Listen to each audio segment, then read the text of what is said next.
Students, आज के video में हम ग्रुप 16 जो पी ब्लॉक एलिमेंट्स अभी हमारा चल रहा है उसमें ग्रुप नंबर 16 में मैंने ऑक्सीजन्स फैमिली आपको पढ़ाई थी। ऑक्सीजन फैमिली में हमने ओजोन्स पढ़ा था। उसके बाद आते हैं अगले टॉपिक में सल्फर। ठीक है, तो सल्फर क्या है, ये देखो, जो सल्फर होता है वो आपका जो ग्रुप 16 है उसका एलिमेंट्स है। ठीक है, ये कैसे प्राप्त किया जाता है, इसका नेचर्स कैसे होता है और इसका एक्सट्रैक्शंस कैसे किया जाता है, यानी सल्फर का निष्कर्षण किस प्रकार से किया जाता है। ठीक है, तो अब हम देखो, जो सल्फर होता है वो एक औषधि के रूप में यूज किया जाने वाला कीटाणुनाशक के रूप में भी यूज किया जाता है। तो सल्फर के बारे में मैं डिटेल लिख रही हूँ। सल्फर कीटनाशक औषधि के रूप में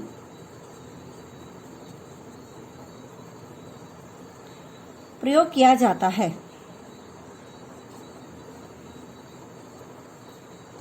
इसकी प्राप्ति कैसे होती है?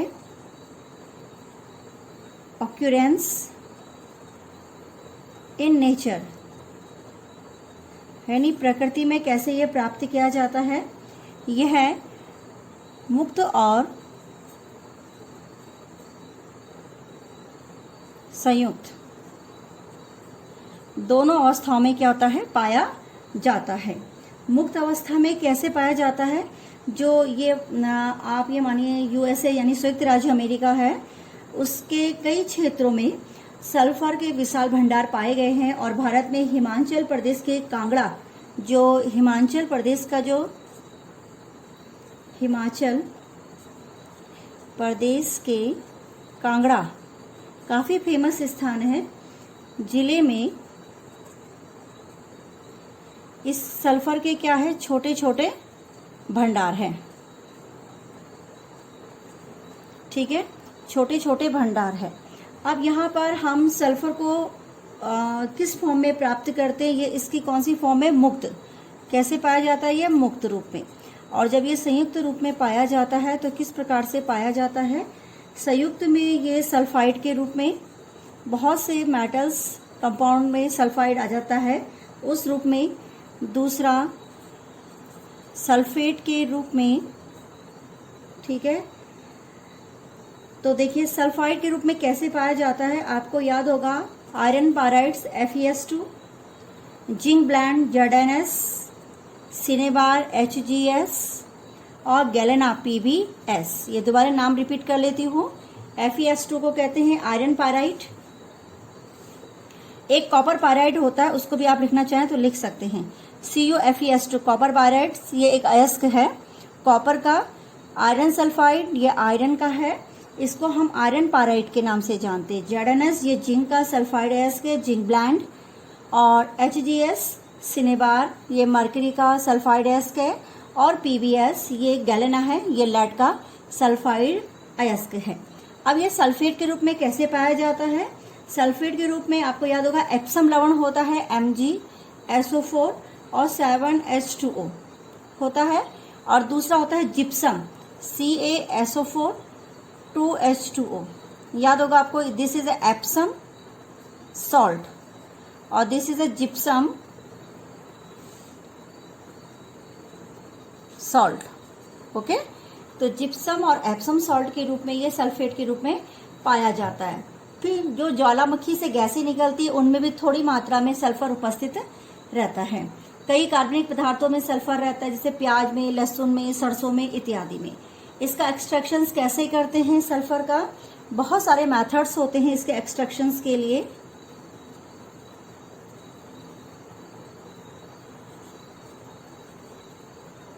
यानी सल्फर का निष्कर्षण, सल्फर के निष्कर्षण की बहुत सारी विधि है। सिलिलियंस विधि लिख लेती हूँ मैं इसको पहले पार्ट में।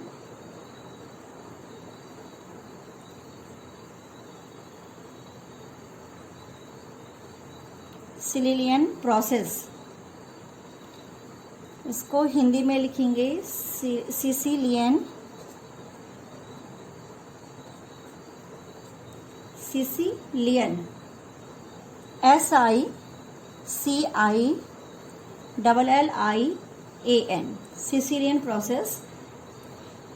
इसमें क्या होता है, मुक्त गंधक को हम जो इसके जो भंडार है वहाँ अनेक अशुद्धि के रूप में ये पाया जाता है। इसमें जैसे क्या क्या मिला हुआ होगा, जैसे चूने के पत्थर ये मिला हुआ रहता है, और मिट्टी इत्यादि उसमें मिली भी रहती है। और जो चट्टानी अशुद्धि होती है, चट्टान में धूल है, कीटाणु है इत्यादि चट्टानी अशुद्धियाँ भी उसमें पाई जाती है।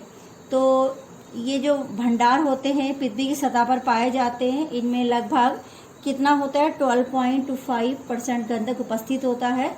और इन भंडारों को खोदकर निकाला जाता है, मतलब सल्फर को इस प्रकार से निकालते हैं। और इन्हें ये जो ढाल, ये जो एक पहाड़ी के ढाल के रूप में स्थित एक विशिष्ट प्रकार की भट्टियां से एकत्रित किया जाता है। इन भट्टियों को कैलक्रोनी कहा जाता है। क्या कहते हैं इन भट्टियों को? कैलक्रोनी कहा जाता है। कैलक्रोनी कहा जाता है, मतलब इन्हें एक पहाड़ी की ढाल पर स्थित एक विशिष्ट प्रकार की भट्टियों में एकत्रित किया जाता है। इन भट्टियों को कैलक्रोनी कहते हैं। भट्टी के ऊपरी सिरे में अग्नि प्रज्वलित होती है। मैं इसका डायग्राम्स आपको दूंगी। उसमें क्या होती है, अग्नि प्रज्वलित होती है, और अग्नि प्रज्वलित होने के कारण जो कुछ सल्फर क्या होती है, जलने लगती है, और उत्पन्न ऊष्मा में से सल्फर पिघलकर नीचे बहने लगता है। निम्न सिरे पर रखे लकड़ी के पात्रों में इसे एकत्रित कर लेते हैं, और इस प्रकार से जो हमारा सल्फर होता है, पिघली हुई सल्फर जो होती है, लकड़ी के सांचों में ढालकर उसे प्राप्त कर लिया जाता है। तो थोड़ा सा मैं शॉर्ट में से लिखा रही हूँ। भट्टी के ऊपरी सिरे में अग्नि प्रज्वलित कर देते हैं, जिससे सल्फर जलने लगती है,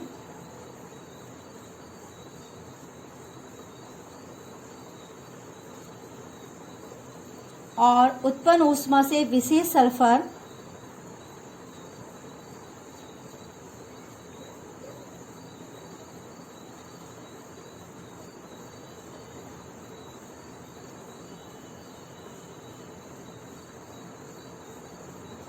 शेष सल्फर पिघलकर नीचे की ओर बहने लगती है। इसे भट्टी के निम्न सिरे में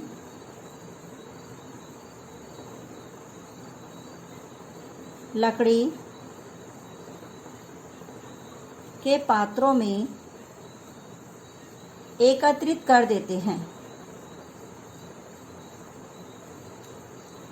ठीक है, इस प्रकार पिघली हुई सल्फर को लकड़ी के सांचों में ढाल देते हैं।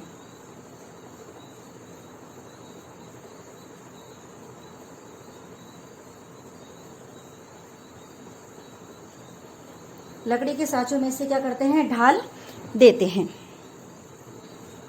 ठीक है, तो ये इस प्रकार से प्राप्त होती है। अब जो मुक्त सल्फर के निष्कर्षण में जो हमने जो तकनीक है, ये काफ़ी प्राचीन है, और इसमें लगभग 25 से 30% तक ही सल्फर 25 से 30% तक जो सल्फर होती है वो नष्ट हो जाती है। ठीक है, इसके लिए हम एक नई विधि का प्रयोग करते हैं, जिसमें ये कहता है गिल्स, जिसे कहते हैं रिजनरेटिव फर्नेस, भट्टी का उपयोग किया जाता है। ठीक है, इस प्रकार से हम सल्फर को प्राप्त करते हैं। तो स्टूडेंट, सल्फर प्राप्त करने का मैंने आपको प्रोसेस बता दिया है। अब सल्फर के गुणधर्म।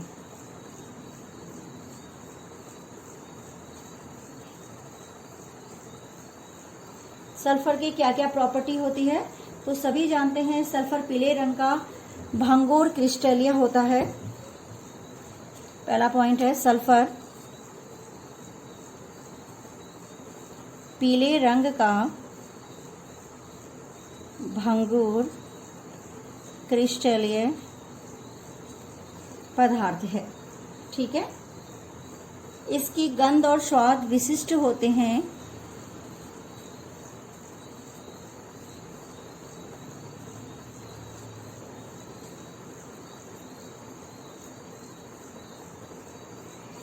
नंबर 3, यह जल में आविलय है।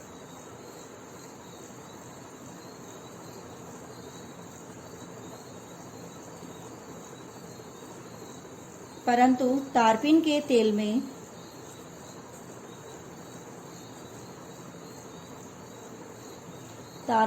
तेल में आसानी से घुल जाता है।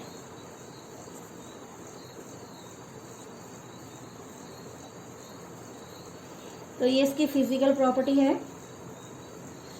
अच्छा, मनुष्य पर इसका कोई शरीर क्रियात्मक यानी साइकोलॉजिकल प्रभाव नहीं पड़ता, लेकिन जो जीव होते हैं उन पर इसका विषैला प्रभाव पड़ता है। ये आप नोट कर सकते हैं और यह अपरूपता प्रदर्शित करता है। इस प्रकार से हम इसके केमिकल प्रॉपर्टीज में आते हैं।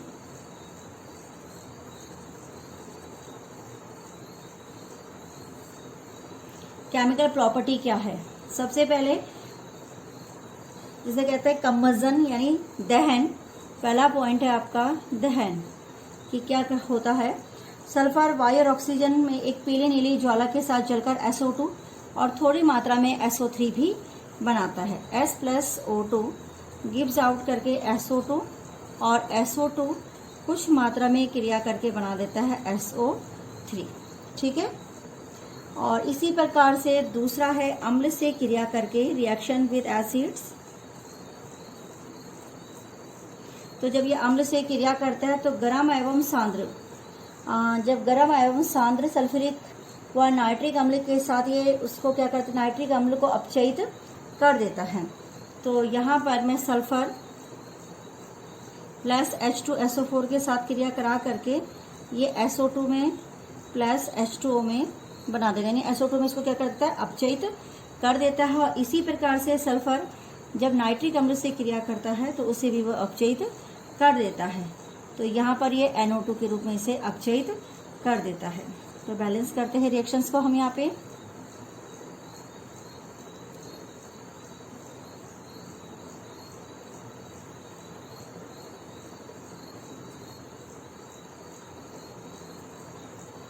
S+HNO3 वाले देखिए रिएक्शंस।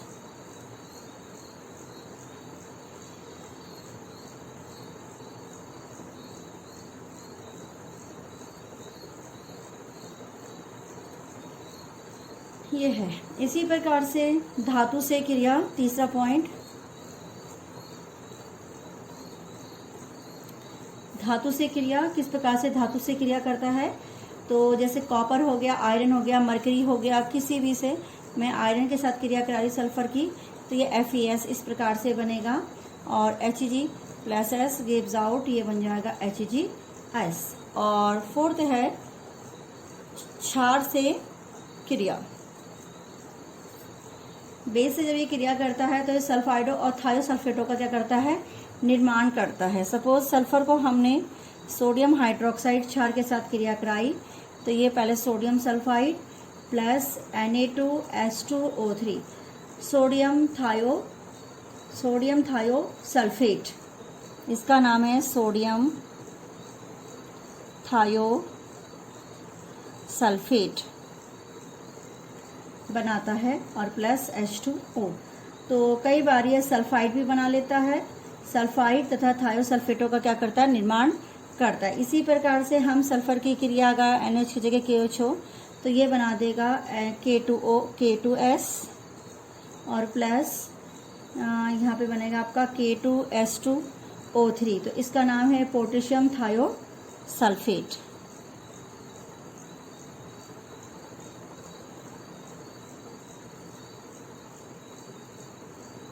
सल्फेट और प्लस H2O। तो ये रिएक्शंस आपकी हुई कि किस प्रकार से धातु से क्रिया करता है, अम्ल से क्रिया करता है, क्षार से क्रिया करता है। अब हम आते हैं जब हम इसकी किससे करते हैं, नॉन मेटल से क्रिया करते हैं तो क्या होता है। नॉन मेटल में आपके पास है कार्बन, फास्फोरस, आर्सेनिक इत्यादि जब ये नॉन मेटल्स हैं और ये जब सल्फर से क्रिया करते हैं तो क्रिया करने पर ये सल्फाइडों का निर्माण करते हैं।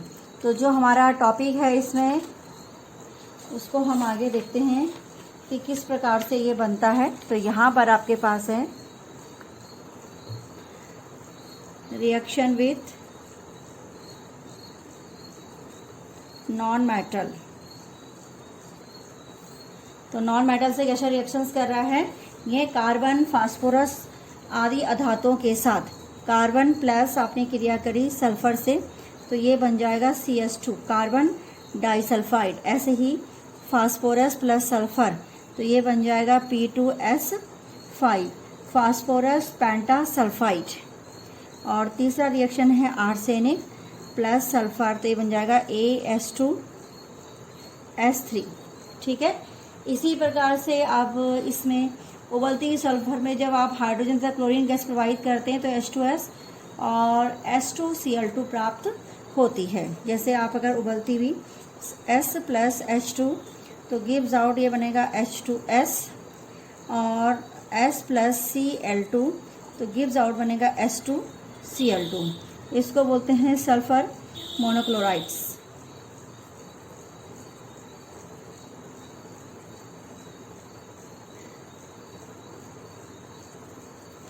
ठीक है। और ये हाइड्रोजन सल्फाइड आप जानते हैं, ये उबलती हुई क्या है, सल्फर।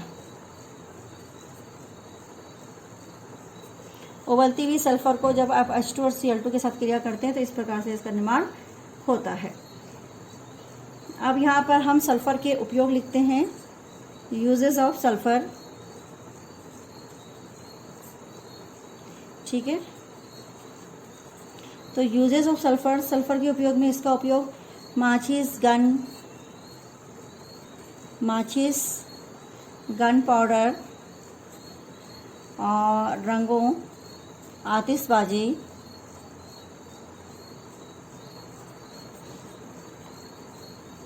आदि के लिए किया जाता है।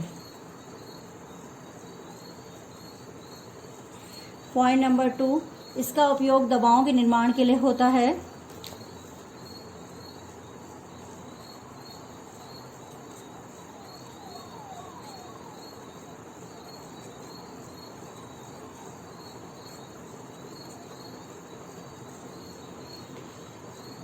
ठीक है। दवाओं के निर्माण के लिए होता है उपयोग। रबड़ के वल्केनाइजेशंस के लिए भी किया जाता है।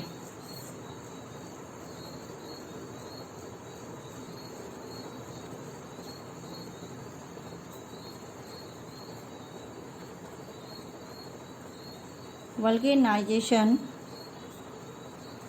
के लिए भी किया जाता है। ठीक है। तो ये इसके यूजेस हैं। और सबसे इम्पोर्टेंट पार्ट इसमें आप ये भी लिख सकते हैं विरंजक के रूप में। ठीक है। तो ये पॉइंट्स मैंने आपको बता दिए कि सल्फर का यूज़ किस प्रकार से किया जाता है और कौन कौन सी सल्फर की प्रॉपर्टी होती है।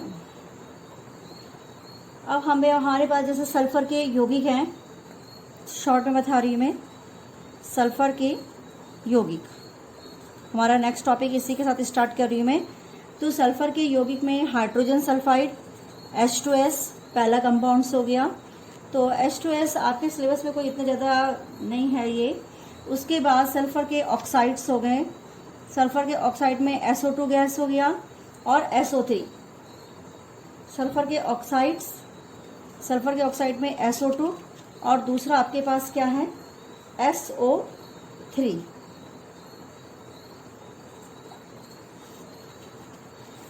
ये दो टॉपिक आपके पास और हैं कि SO2 और SO3 क्या है। तो ये H2S गैस तो सिंपल है जनरली, इसमें ज़्यादा कोई दिक्कत नहीं है। मैं इसमें टॉपिक पढ़ाती हूँ आपको SO2 सल्फर डाई ऑक्साइड। तो सल्फर के अनेक ऑक्साइड्स होते हैं, सल्फर मोनोऑक्साइड, सल्फर डाइऑक्साइड और सल्फर ट्राइऑक्साइड्स। ठीक है। ये मुख्य ऑक्साइड्स है और इसमें हम पहला टॉपिक पढ़ रहे हैं SO2।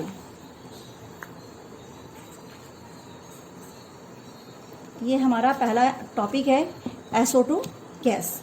अब देखिए सल्फर SO2 गैस क्या है, इसे कैसे बनाया जाता है। तो इसके बनाने के निम्न मेथड्स हैं, ठीक है।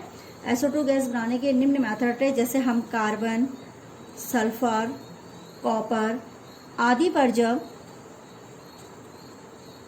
सांद्र H2SO4 की क्रिया करते हैं, ठीक है, गर्म एवं सांद्र करते, गर्म एवं सांद्र H2SO4 की क्रिया करते हैं तो हमें सल्फर डाइऑक्साइड क्या होती है, प्राप्त होती है। C+H2SO4 gives out CO2 plus SO2 और प्लस H2O। इसी प्रकार sulphur plus H2SO4 gives out SO2 plus H2O। फिर है कॉपर प्लस H2SO4 और ये बनेगा कॉपर सल्फेट और प्लस H2O और प्लस SO2, ठीक है। दूसरा सल्फर डाइऑक्साइड बनाने के लिए आपका सेकंड पॉइंट होगा बनाने की विधियों में सल्फाइड और बाईसल्फाइड के वियोजन द्वारा। सल्फाइड और बाईसल्फाइड के वियोजन द्वारा, ओके। तो जो सल्फाइड है और जो बाईसल्फाइड्स हैं, सपोज आपके पास है सोडियम सल्फाइड प्लस H2SO4 से जब ये क्रिया करता है तो ये बना देता है सोडियम सल्फेट प्लस SO2 और प्लस H2O। अगर ये सोडियम बाईसल्फाइड है और प्लस H2SO4 से क्रिया करते हैं तो रहेगा Na2SO4 प्लस SO2 और प्लस H2O। तो ये जनरली मेथड्स है और ये मतलब इस तरीके से आप बना सकते हैं। और जो इसका laboratory method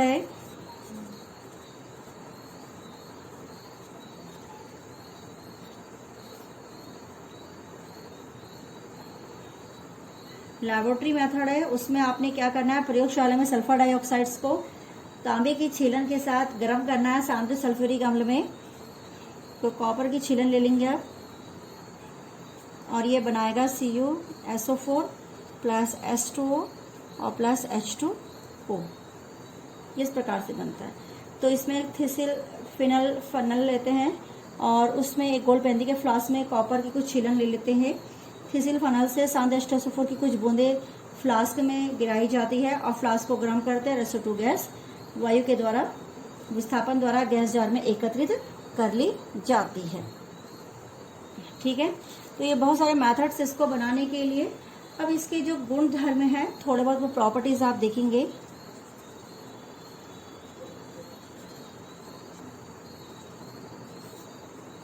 property of SO2 gas, ठीक है।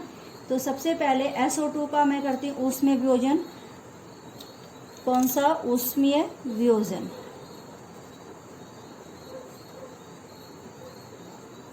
तो ऊष्मीय वियोजन में क्या होगा, जब हम सल्फर डाइऑक्साइड्स को गर्म करेंगे तो सल्फर और सल्फर ट्राइऑक्साइड में वो क्या हो जाएगा, वियोजित हो जाएगा।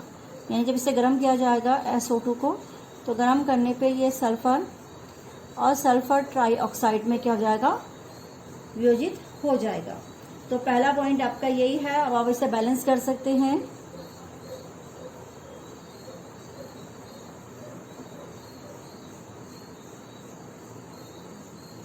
थ्री से मल्टीप्लाई कर लीजिए, ठीक है।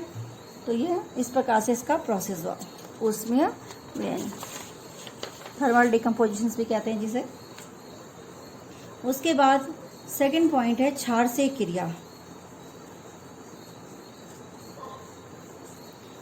अब इसमें NaOH क्षार है लिया मैंने और SO2 से जब क्रिया कराई तो ये सोडियम हाइड्रोजन सल्फाइड, ठीक है।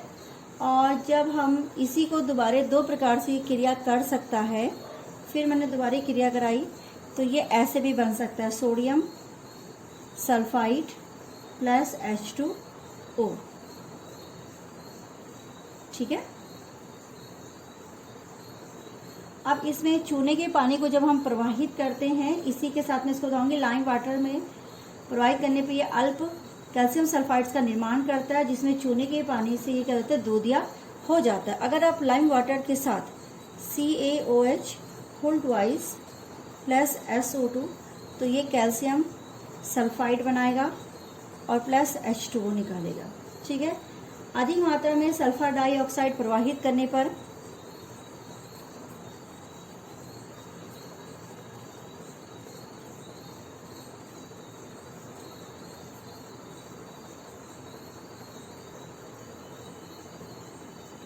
जब हम इसमें अधिक मात्रा में सल्फर डाइऑक्साइड प्रवाहित करते हैं तो ये कैल्शियम सल्फाइड का निर्माण करता है। किसका निर्माण करता है? कैल्शियम सल्फाइड का।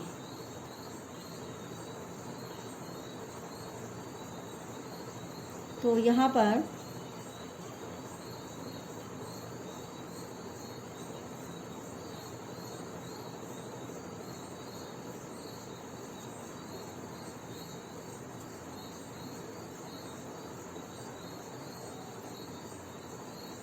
कैल्शियम हाइड्रोजन सल्फाइड्स क्या होता है?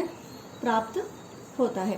कैल्शियम सल्फाइड यहाँ पे प्राप्त होता है और अधिक मात्रा में जब आते हैं कैल्शियम हाइड्रोजन सल्फाइड क्या प्राप्त किया जाता है। इसके बाद नेक्स्ट क्रिया आती है इसकी प्रॉपर्टी में, कार्बोनेट्स के साथ रिएक्शन।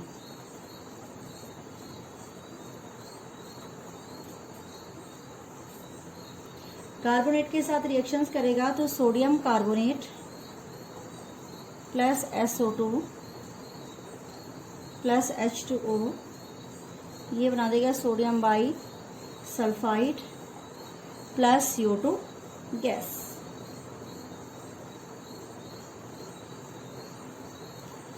इसका एक एसिडिक नेचर्स होता है, एसिडिक नेचर। एसिडिक नेचर में क्या करता है, ये एक अम्लीय ऑक्साइड्स है और जल में घुलकर सल्फ्यूरस अम्ल देता है।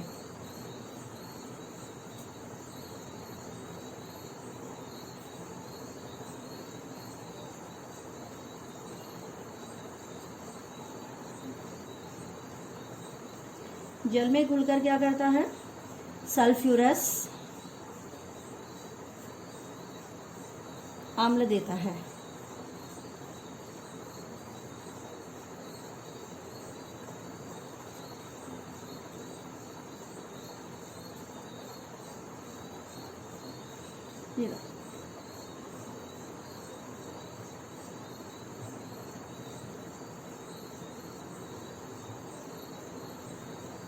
तो जो इसकी हम अगर ये बताएंगे कि एसिडिक प्रॉपर्टी रखता है, तो इसमें आप ये वाले रिएक्शंस लिख सकते हैं कि क्षार से क्रिया करके और कार्बोनेट से क्रिया करके ये एसिडिक प्रॉपर्टी शो करता है।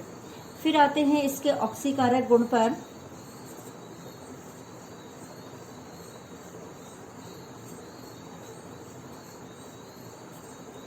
ऑक्सीकारक गुण प्रयोग करेंगे तो सल्फर डाइऑक्साइड ऑक्सीकारक की भांति व्यवहार करता है और एक ऑक्सीकारक प्रकृति की पुष्टि करता है। जैसे पहला पॉइंट इससे मैंने लिखा H2S, ये हाइड्रोजन सल्फाइड्स को सल्फर में क्या कर लेता है, ऑक्सीकृत कर लेता है। ऐसे point number 2, iron plus SO2 gives out FeO और प्लस FeS, फेरस सल्फाइड और फेरस ऑक्साइड। ठीक है। और इसी प्रकार टिन के साथ भी ये रिएक्शंस देता है। और इसकी एक प्रॉपर्टी होती है ब्लीचिंग प्रॉपर्टी। ब्लीचिंग प्रॉपर्टी क्या है देखिएगा इस पे आप, ब्लीचिंग प्रॉपर्टी कैसे दिखाई जाती है। तो इसमें ब्लीचिंग प्रॉपर्टी दिखाती हूँ मैं आपको किस प्रकार से।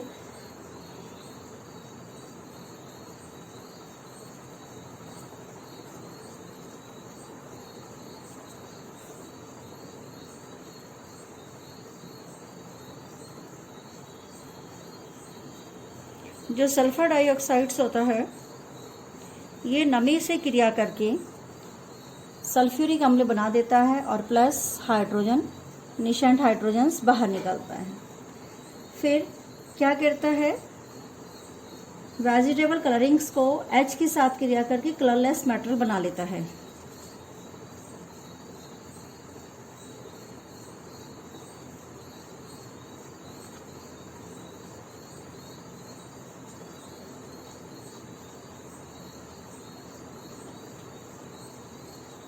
कलरलेस मैटर बना देता है। सल्फर डाइऑक्साइड जो विरंजक गुण होता है वो अस्थायी होता है और इसके द्वारा विरंजित पदार्थों को वायु में रख दिया जाए तो ये मूल रंग पुनः प्राप्त हो जाते हैं।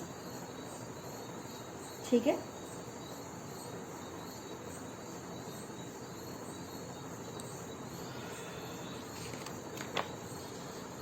इसमें इसका ऑक्सीकारक गुण के बाद अपचायक गुण बताती मैं कि कौन कौन से इसके अपचायक गुण हैं। तो लिखेंगे अपचायक गुण। नमी की उपस्थिति में नवजात हाइड्रोजन्स गैस उत्पन्न हो जाती है। जैसे ये रिएक्शंस में दोबारा से आपको बताती हूँ। तो ये H2SO4 बनाने के साथ नवजात हाइड्रोजन भी बना देता है। और इसकी जो अपचायक गुण है, पहला अपचायक है, ये अम्लीकृत पोटेशियम परमैंगनेट को रंगहीन कर देता है। यह है अम्लीकृत पोटेशियम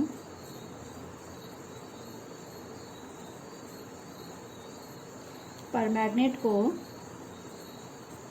रंगहीन कर देता है।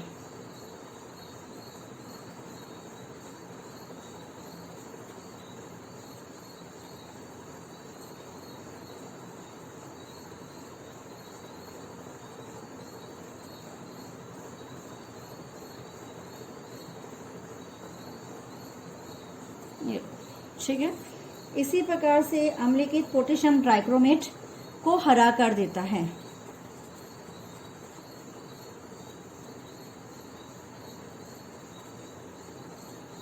इसको क्या कर देता है? हरा कर देता है।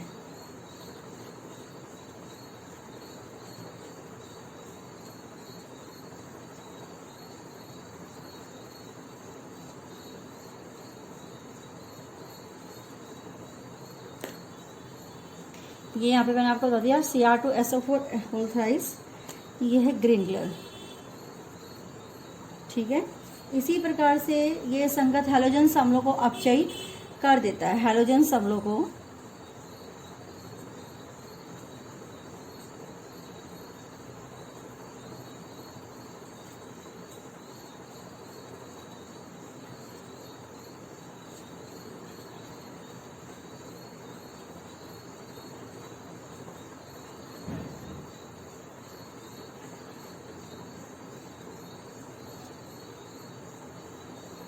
इसी प्रकार से आयोडीन का लिख सकते हैं आप।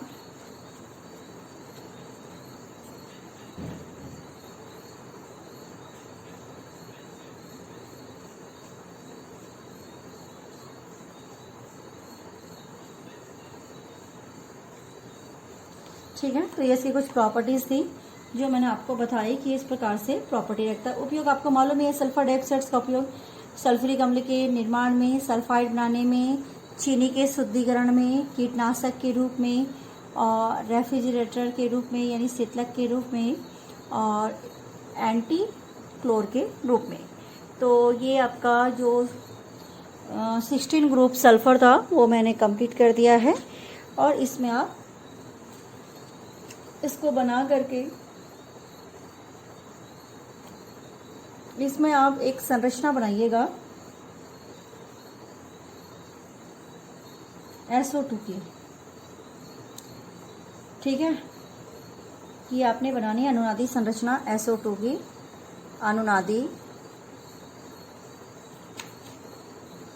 संरचना ये बहुत इजी होती है। ये आप फिलहाल मैं यहाँ पे आपको समझा दूँ। सल्फर इस ऑक्सीजन के साथ डबल बॉन्ड बनाता है और इसको कहते हैं युग्म के रूप में दे देता है। तो यहाँ पे 2 रह जाते हैं और यहाँ कितने रहते हैं? 1 2 3 4। इसका अनुनादी संरचना बनाने के लिए फिर हम इधर जाते हैं और ये डबल बॉन्ड O 1 2 3 4। ठीक है, सिंगल बॉन्ड ऑफ O तो ये 6 1 2 3 4 5 6। यहाँ पे केवल 2 ही हैं, आप थोड़ा लिखते समय हो गया होगा। तो ये इसकी अनुनादी संरचना है। यहाँ पे इसको अलग से शो कर रही हूँ। ओके, तो ये यहाँ पे 1 2 3 4 5 और 6। और जो इसके बीच में कोण बनता है वो होता है 100। यहाँ पर इसका कोण अगर आप बनाना चाहेंगे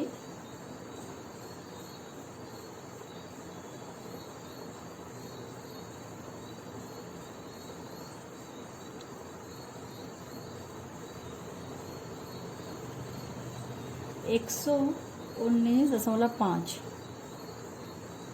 डिग्री, और जो इसकी लंबाई होती है वो होती है 143 पिको मीटर। तो ये आप करेंगे क्वेश्चंस को। Okay students.